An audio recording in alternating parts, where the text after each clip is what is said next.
หลักเยอะคิวแบบบ้านเฮากระชีนั่นน่ะขี้เหงื่อมาเอากันซ่า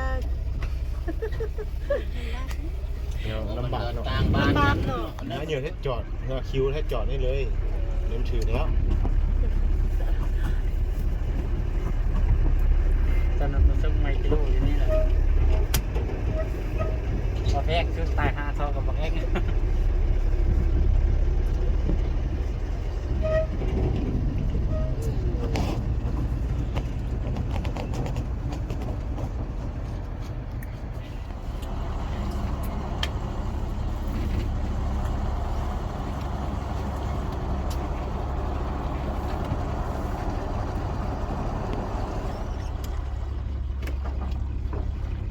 คนแรกเด้บางนั่น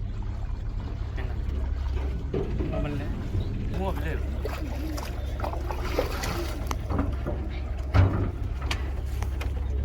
เขาหันแตกอะไรบุไรนี่เครื่องหลายเขามั่วไปเลยแล้วเขาหันเสนะเขาได้แล้วเขาย่างเขาได้ย่างเขาเลย